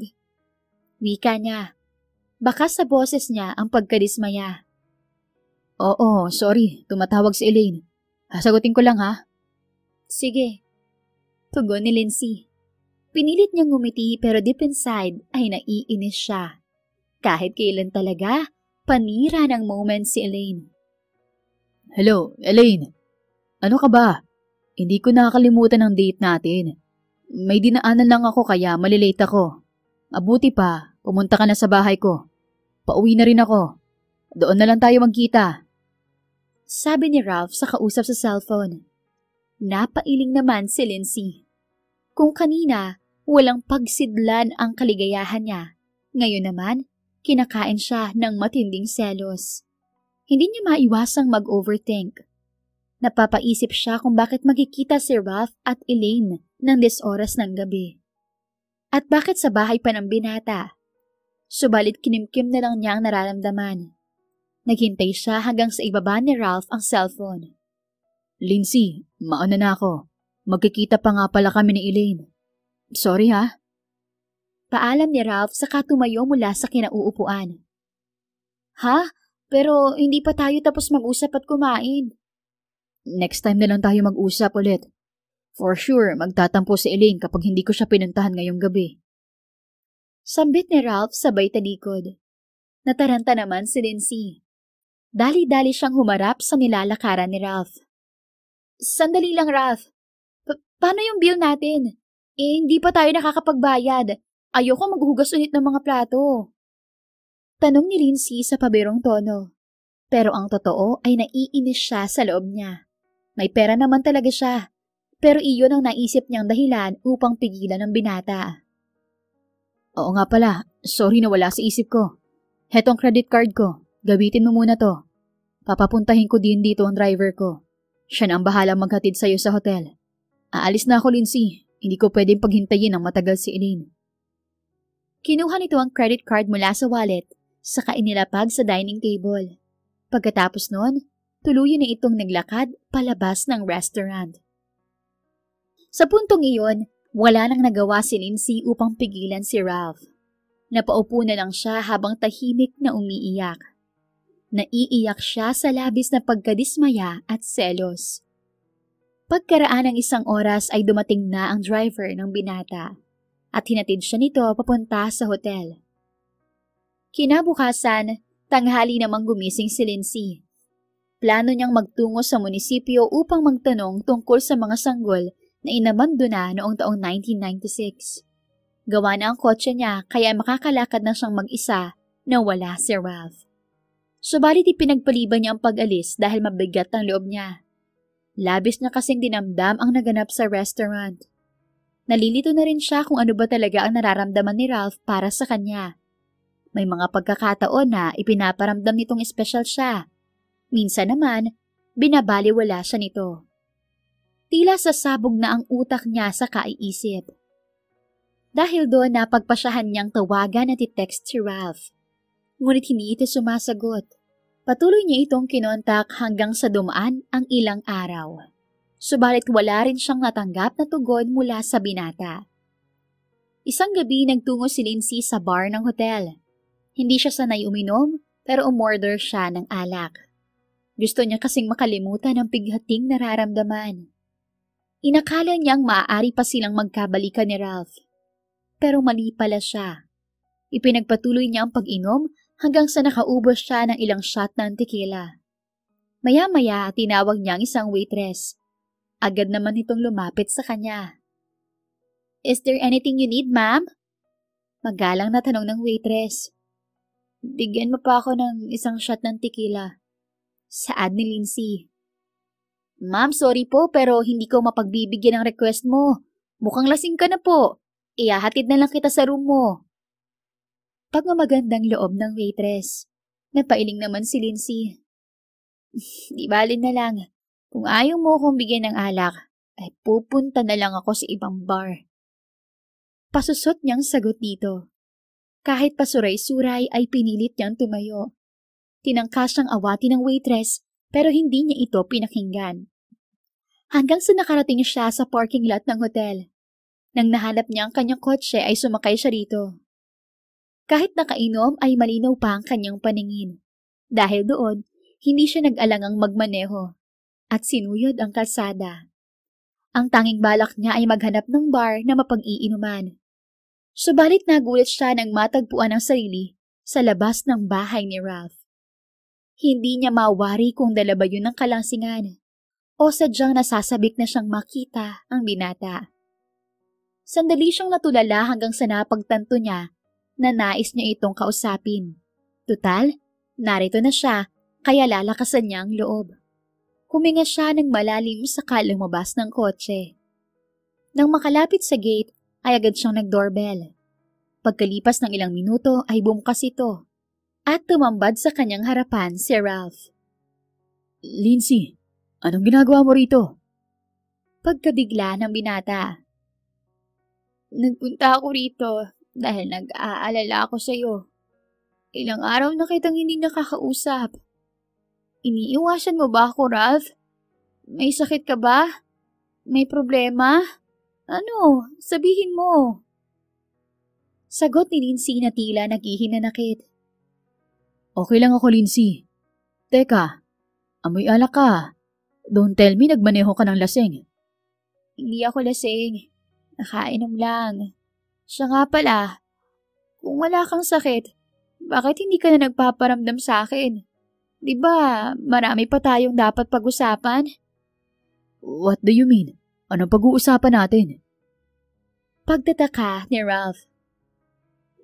Di ba, nung nagkita tayo sa restaurant ay pinag-usapan natin ang mga what-ifs natin sa buhay? Hanggang sa sabay nating sinabi na, what if magkabalikan tayong dalawa? Nakalimutan mo na ba yun? Paalala ni Lindsay. Bahagya namang natawa si Ralph. I can't believe na sineryoso mo yun, Lindsay.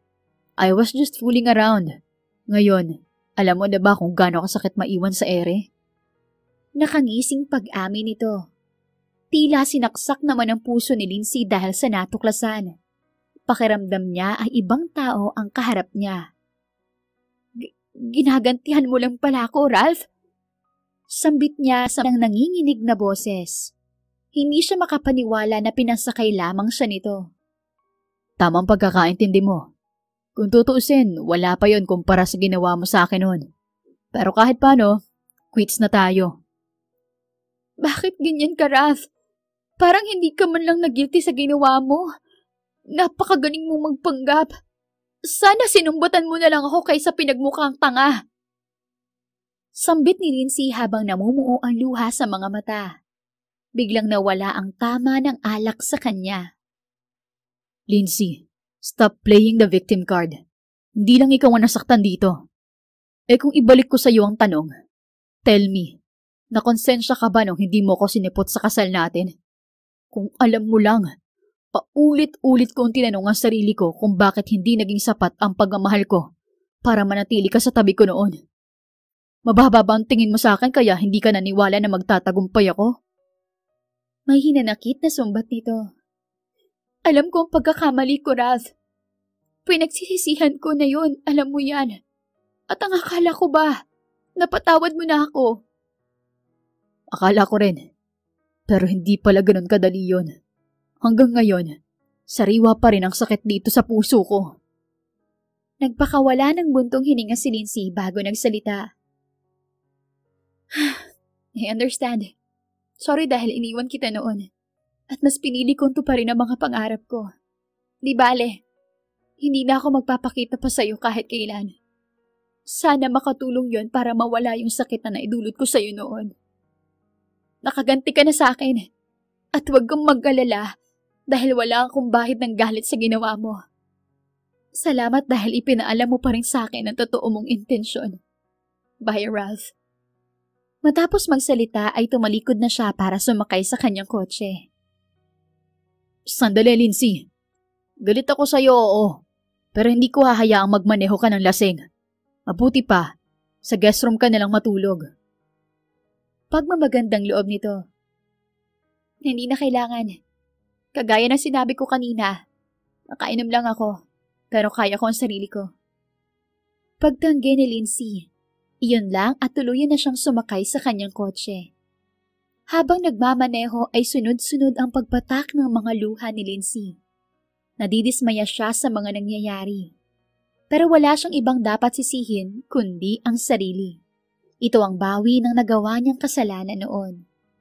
Nang makalayo ay inihinto niya ang kotse niya sa bangketa. Maya-maya binalingan niya ang kanyang bag. Kinuha niya mula roon ng isang maliit na kahon. Binuksan niya yon at nakita niya ang engagement ring na ibinigay ni Ralph noon. Ang presyo nito ay 299 pesos lang. Subalit iniingatan pa rin niya ito dahil ito ang simbolo na minsan ay wagas silang nagmahalan ni Ralph. Patuloy pa rin niyang itatago ang singsing. Ngunit napagdesisyonan niya na puputulin na ang ugnayan kay Ralph. Masakit man, pero kailangan niyang tanggapin na hindi sila para sa isa't isa. Itutuon na lang niya ang atensyon sa paghahanap sa anak ni Doña Leia. Tutal, iyon naman talaga ang dahilan ng pagpunta niya sa Pampanga. Lumipas pa ang ilang linggo. Nag-ikot-ikot si Lindsay sa iba't ibang barangay. Nagtanong-tanong siya sa mga taong nakakasalubong. Nagbabaka sakali siyang matatagpuan ang mga kamag-anak ni Doña Leia. Umaasa siya na makakatulong ang mga ito sa kanyang paghahanap. Subalit nabigo siya. Hanggang sa isang araw, naisipan niyang magtungo sa bahay ampunan. Nais niyang makihalubilo sa mga bata upang gumaan ang loob niya. Habang naglalakad sa hallway, ay nakasalubong niya si Mother Clara. Tumakbo ito papalapit sa kanya. "Lindsay, mabutit nandito ka. Tatawagan pa lang sana kita. Nahanap ko na yung lampin na tinutukoy mo. Diba ito yun?" Saad ng madre habang itinaas ang hawak na lampin. Agad na kinuha ni Lindsay ang lampin. Tiningnan niya ito na maigi at napansin niya ang mga letrang nakaborda roon. "Sa tingin ko, ito nga po ang lampin na sinasabi ni Doña Leia. Kailangan ko pong malaman kung sino nagmamay-ari nito." "Iha, hindi ka mahihirapang hanapin siya dahil kilala mo siya. Walang iba kundi si Ralph." Magiliw na sagot ni Mother Clara. Natigilan si Lindsay dahil sa narinig. "Mother Clara, sigurado ka po ba sa sinasabi mo?" "Oo, natatandaan ko na ang nangyari noong March 1996. Umaga noon at nagwawalis ako sa labas ng orphanage. Nakarinig ako ng baby na umiiyak. Sinundan ko yon hanggang sa nakita ko ang sanggol na lalaki. Nakabalot sa kanya ang lampin na ito. Ako ang nag-alaga sa sanggol, kaya nakakasiguro ako na si Ralph yun." Pagkukwento ni Mother Clara. Masaya si Lindsay dahil matatapos na ang paghahanap niya. Ngunit hindi niya alam kung paano makikipag-ugnayan kay Ralph. Tumingin siya sa kawalan at nag-isip-isip ng maigi. Napagtanto niya na isasantabi muna ang pighating nararamdaman sa dating nobyo. Dapat niyang isakatuparan ang pangako kay Doña Leia bago mahuli ang lahat. Maya-maya, binalingan niya si Mother Clara. "Pwede ko po bang dalhin ang lampin na ito? Pupuntahan ko po si Ralph at ipapakita ko sa kanya." Tanong niya sa madre.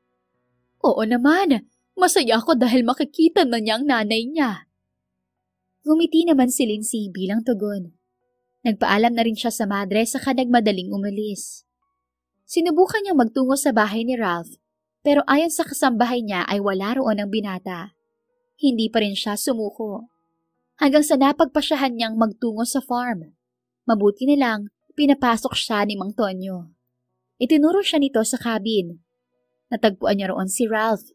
Abala ang binata sa pagkalikot sa laptop nito. Kaagad itong napatayo nang mapansin ang presensya niya. "Lindsay, what brings you here?" Pagtataka ni Ralph. Nag-ipuan muna ng lakas ng loob si Lindsay bago nagsalita. "Nagkaroon kasi ng progress ang paghahanap ko sa anak ni Doña Leia. At nalaman ko na ikaw pala yung sanggol na iniwan niya sa labas ng orphanage." Paglalahad niya na nakatitig sa binata. "Are you kidding me? Paano nangyari yun?" Hindi makapaniwalang sabi ni Ralph. "Nakausap ko si Mother Clara. Natandaan na niya ang lahat at siya mismo ang nagpatunay na ikaw ang nagmamay-ari sa lampin na ito." "Kalokohan.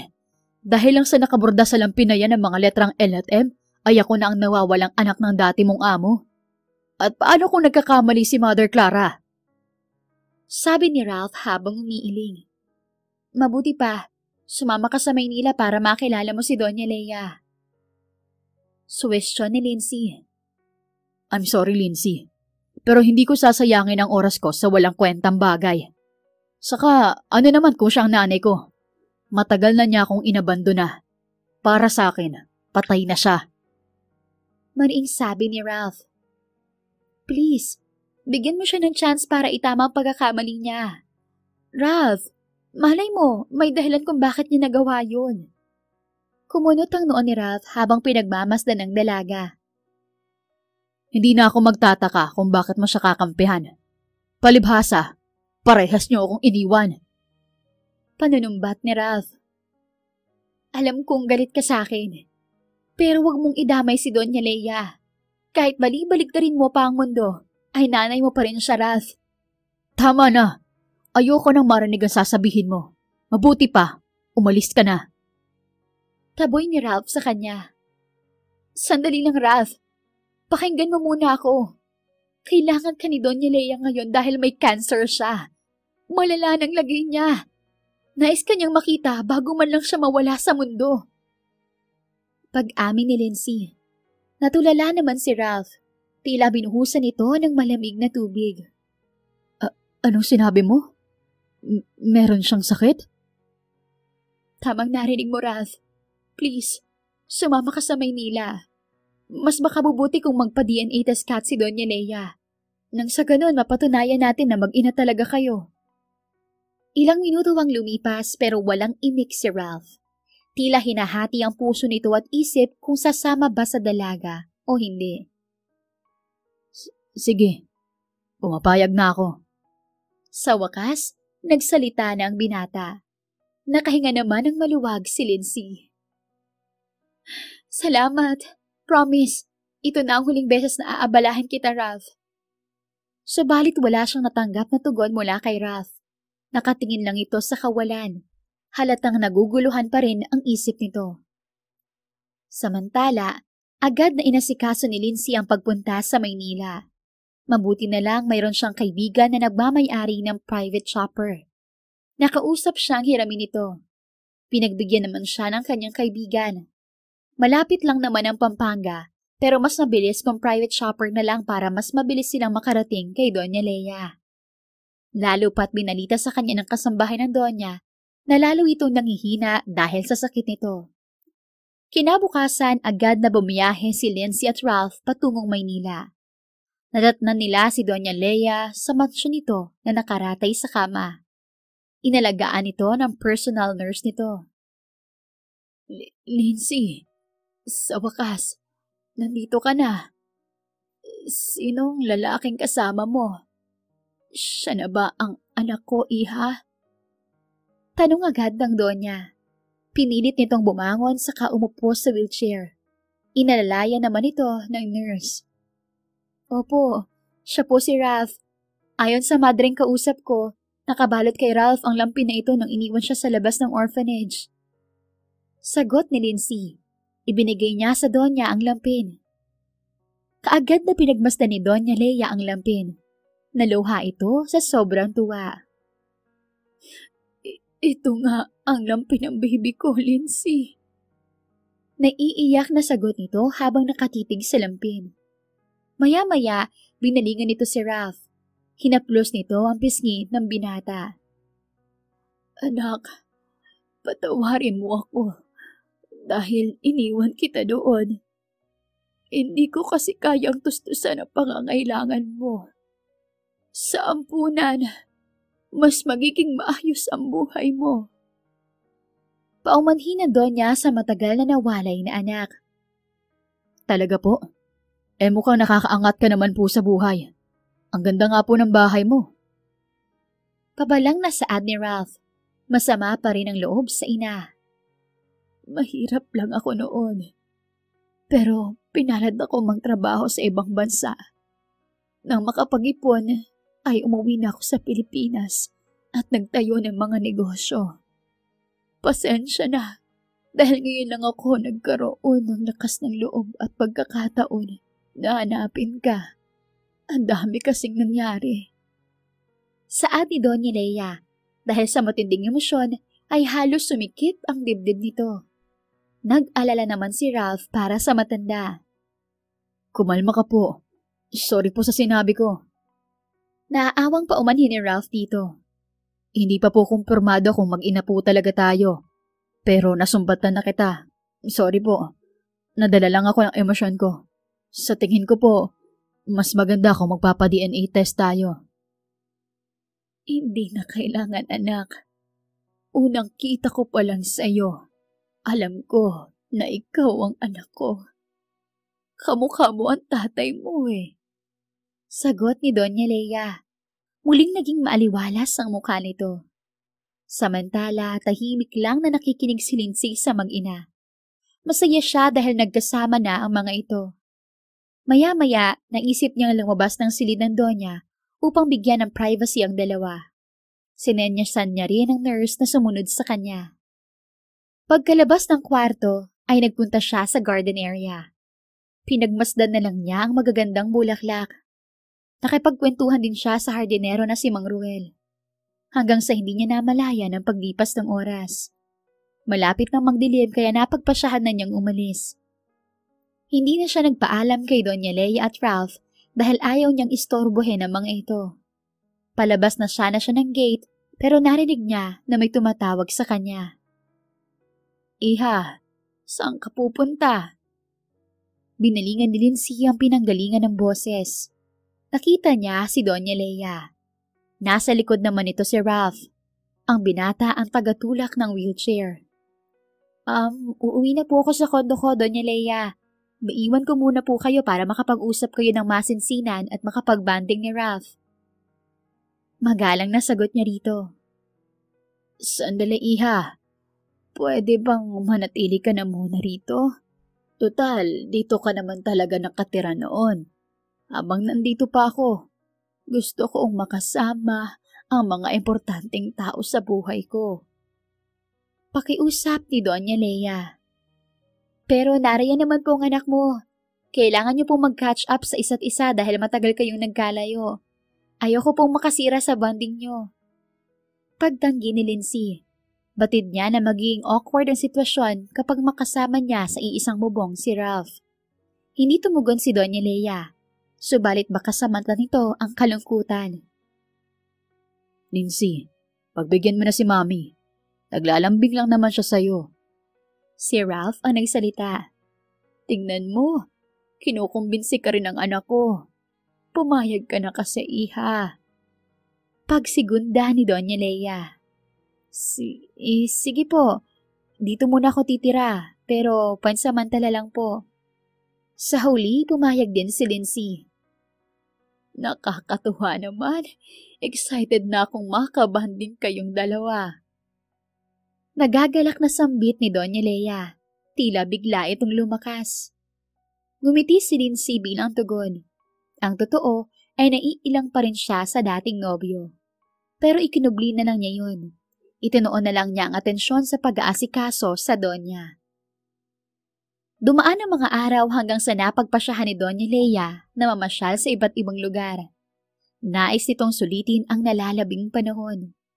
Sinuportahan naman ni Lindsay at Ralph ang plano ng Donya. Nagtungo sila sa iba't ibang pasyalan sa Maynila. Gusto nga sana ng Donya na mag-travel sa ibang bansa, ngunit hindi pumayag ang doktor nito. Isang araw, maaga nilang dinala ang Donya sa isang beach resort sa kalapit probinsya. Tumambay sila sa dalampasigan. Nais kasi nitong masaksihan ang pagsikat ng araw. Doña Leia, bakit po tayo pumunta rito? Marami namang ibang pasyalan sa Maynila.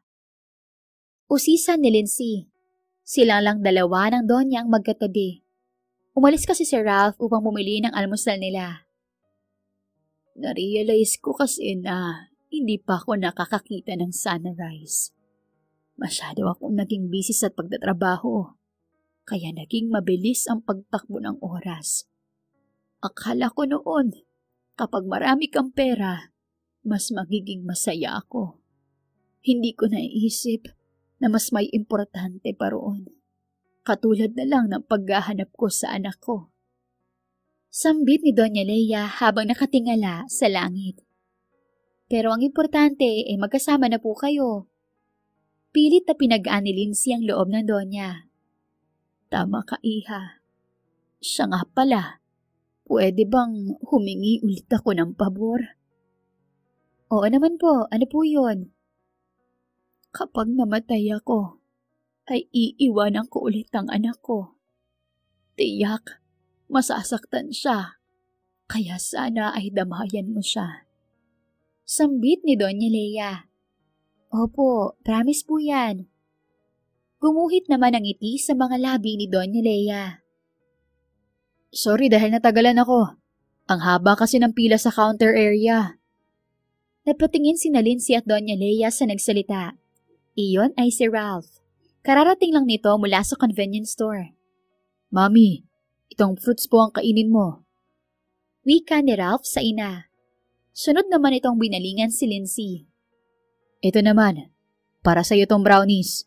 Di ba, paborito mo to? Baling nito sa dalaga. Salamat. Sambit ni Lindsay habang tinatanggap ang pagkain. Iho, paano mo nalaman na paborito ni Lindsay ang brownies? Close ba kayong dalawa? Pagtataka ni Doña Leia. Nagkatinginan naman si Lindsay at Ralph. Nagpapakiramdaman sila kung sino ang unang magsasalita. Hindi po. Hinulaan ko lang po yun. Kahit sino naman po ay paborito ang brownies. Pagdadahilan ni Ralph. Ayaw nitong ma-stress ang ina kaya itinago nito ang totoo. Sinagundahan naman ito ni Lindsay. Ganun ba? O siya, kumain na muna tayo. Iyon na lang ang nasabi ni Doña Leia. Tumango naman si Lindsay at Ralph at kumain na rin. Maya-maya, tumunog ang cellphone ni Ralph. Tumatawag si Elaine. Sasagutin ko lang ito. Sambit nito. Lumayo rin ito ng ilang metro mula sa mga kasama. Sino kaya yung Elaine na yun? Pagtataka ni Doña Leia habang tinatanaw ang anak sa hindi kalayuan. Si Elaine po yung business partner niya. Sagot ni Lindsay. Business partner lang pala.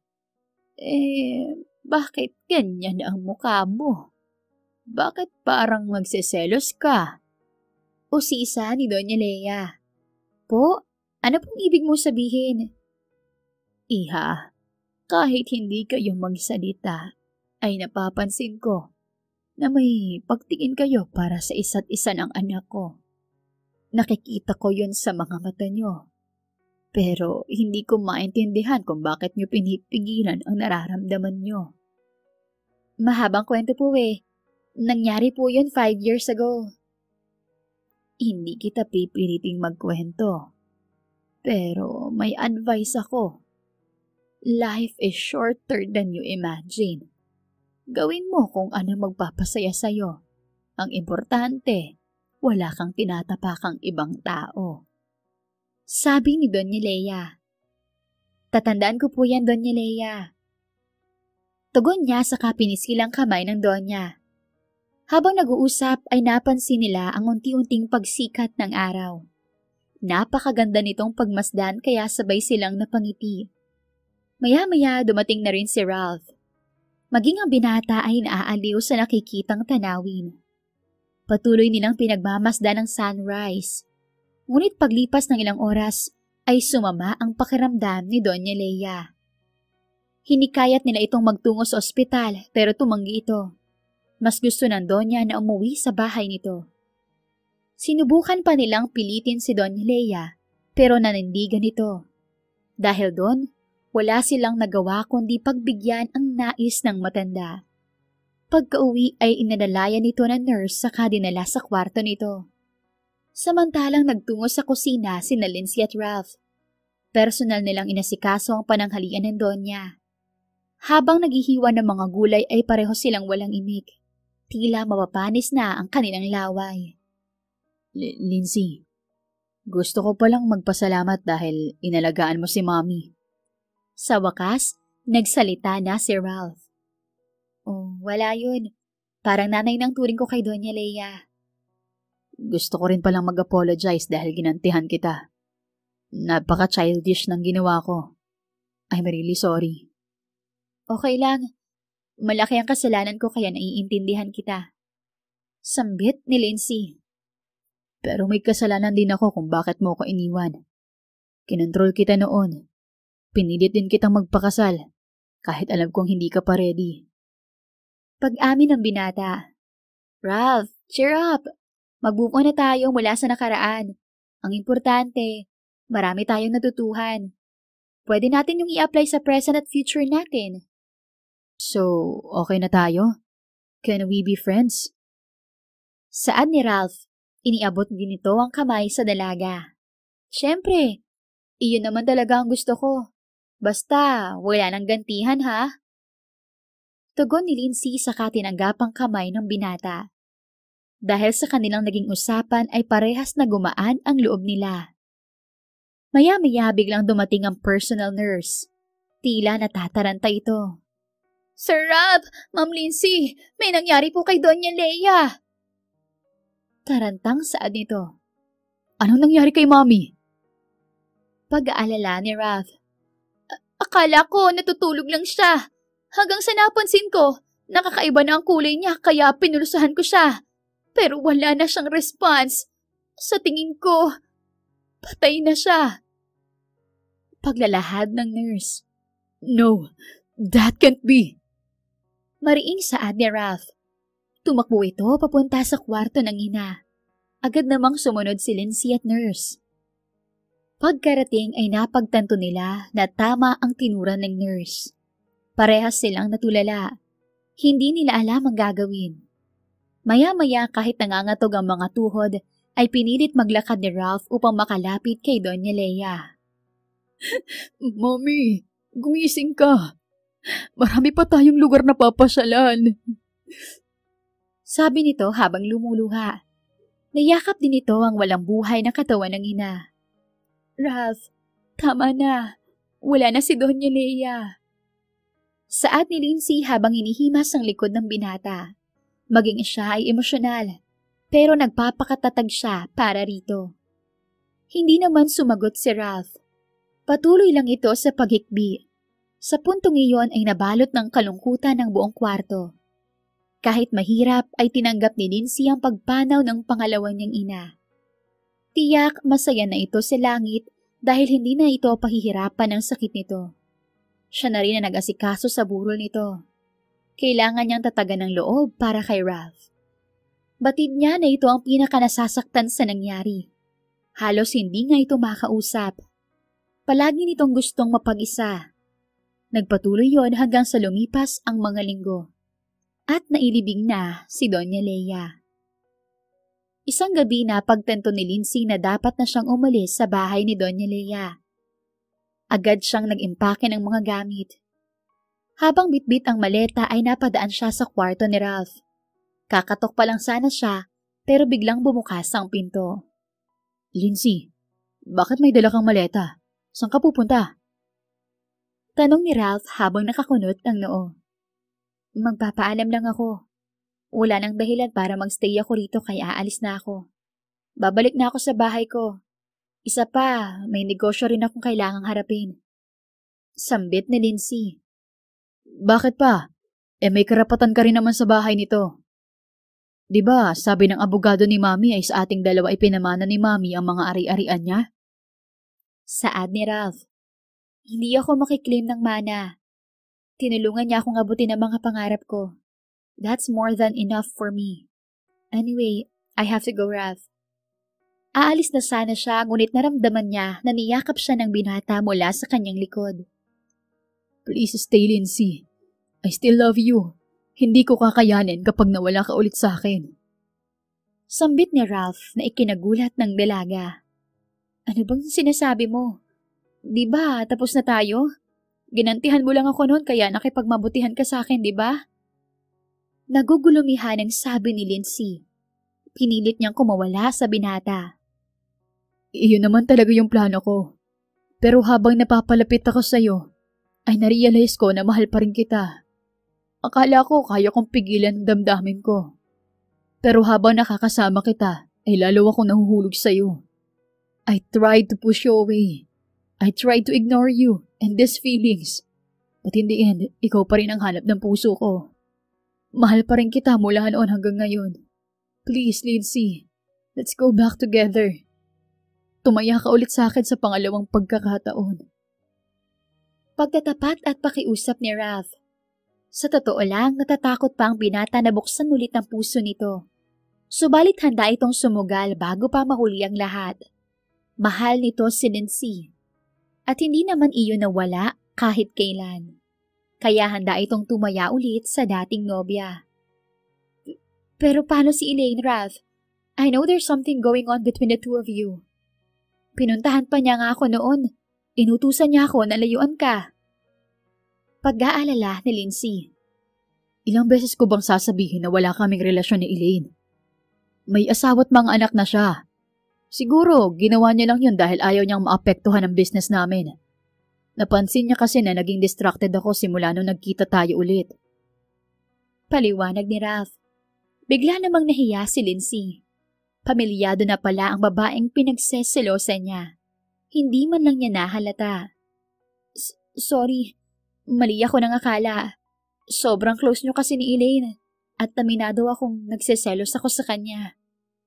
It doesn't matter. She's just a friend and business partner. Ang gusto kong malaman ay kung anong nararamdaman mo sa akin, Lindsay. Natahimik naman si Lindsay. Batid niya na si Ralph pa rin ang isinisigaw ng puso niya. Hindi na siya nagmahal ng iba mula nang maghiwalay sila dahil si Ralph pa rin ang hanap-hanap ng puso niya. Subalit hindi niya alam kung paano sila magsisimula ulit. Hanggang sa naalala niya ang payo ni Doña Leia. Napagtanto niya na tama ito. Maiksi lang ang buhay kaya ayaw niyang gawing komplikado ang lahat. Tinatanong pa ba yan? Alam mo naman na mahal pa rin kita. Nahirapan akong tumanggap ng ibang lalaki sa buhay ko dahil nakakulong na ang puso ko sa nakaraan natin. Sinabi ko noon sa sarili ko na kung hindi lang din ikaw, hindi na ako mag-aasawa pa na tulad ni Doña Leia. Mahal kita, Ralph. Mahal na mahal. Mahal din kita, Lindsay. Inaamin kong sumubok akong magmahal ng iba noon. Pero hindi ko talaga maibigay ang pagmamahal ko sa kanila. Gaya mo, ikaw pa rin ang hinahanap-hanap ko kahit na alam kong imposible na. And then suddenly, nagkita tayong muli at kahit galit ako sa'yo, tinalo pa rin ako ng pagmamahal ko sa'yo. Promise na hindi ko nahahayaan na makawala ka ulit sa buhay ko. Lindsay, may mga pagkukulang ako noon sa'yo. Kaya sinisisi ko rin ang sarili ko. Pero simula ngayon, pangako na matured na Ralph na ako. Papakinggan ko ng opinion mo at hindi na kita ko kontrolin pa. Mahabang pahayag ni Ralph habang kumikislap ang mga mata. Tapos na yun, Ralph. Ang mahalaga ay yung ngayon. Pangako rin na magtitiwala na ako sa kakayahan mo at susuportahan ko na ang mga pangarap mo. Hindi na kita iiwan kailanman. Hindi natin sasayangin ang second chance na to, ha? Promise, babawi ako sa'yo, mahal. This time, hindi na tayo ulit magkakalayo pa. Misunderstanding at poverty separate us before. Pero parehas tayong nag-grow habang magkahiwalay tayo. Siguro kung hindi tayo nagkahiwalay nun, hindi rin natin natupad ang mga pangarap natin. Hinaplos nito ang pisngi ni Lindsay at marahang hinagkan ang mga labi ng dalaga. Marry me, mahal. Ituloy natin ang naudtot nating kasal noon. We are both young back then and you're not yet ready noon. Ngayon ba, handa ka ng pakasalan ako? Naluluhang tanong ni Ralph sa dalaga. Handa na ako, Ralph. Oo, papakasal ako sa'yo. Pangako, nasisipot na ako sa kasal natin. Better be, mahal. Marami na akong pera para hanapin ka kahit saan ka man magtago kung sakaling iiwan mo ulit ako at hindi siputin.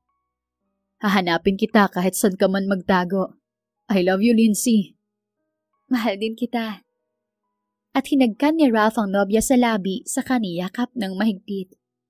Tila lumulutang sa alapaap si Lindsay. Masaya siya dahil nabigyan ng second chance ang pagmamahalan nila.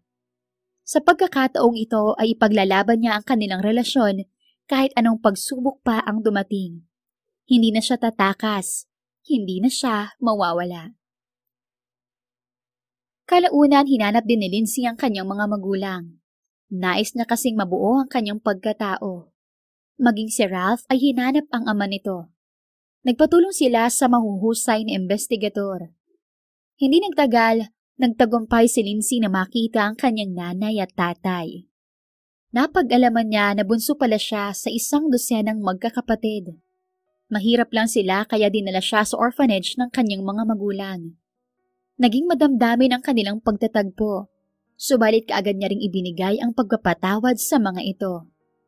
Ayaw niyang magtanim ng galit sa kanyang puso.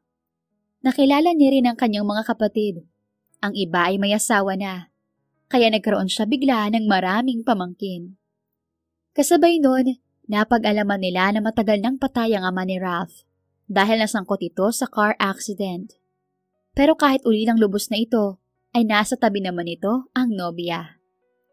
Patuloy na naging masaya ang relasyon ni Lindsay at Ralph hanggang sa lumipas ang 1 taon. Bilang respeto ay pinagtuunan muna nila ng pansin ang death anniversary ni Doña Leia. Pagkatapos nun, inasikaso na nila ang kanilang kasal. Simple lang ang naging seremonya at pili lang ang mga imbitado. Ayos lang naman yun kay Lindsay. Ni minsan hindi siya naghangad ng engrandeng kasal. Ang tanging gusto niya lang ay masecure ang future ng bubuuin nilang pamilya. Kumpiyansa siya na mangyayari yon dahil parehong maayos ang takbo ng mga negosyo nilang mag-asawa. Bukod doon, nagkaayos na rin sila ni Elaine. Hindi nga niya akalain na magiging kaibigan niya ito. Kaagad ding biniyayaan ng supling na lalaki si Lindsay at Ralph. Masaya ang kanilang pamilya at wala na silang mahihiling pa. Ngunit kahit buo na ang pangarap nila, napagdesisyonan pa rin nilang magtungo sa orphanage upang mag-ampon ng sanggol na babae. Nangako sila na bibigyan nito ng maayos na buhay at mamahalin na parang tunay na anak. The end.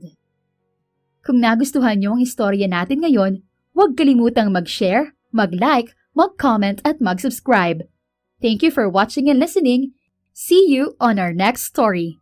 Ingat and God bless.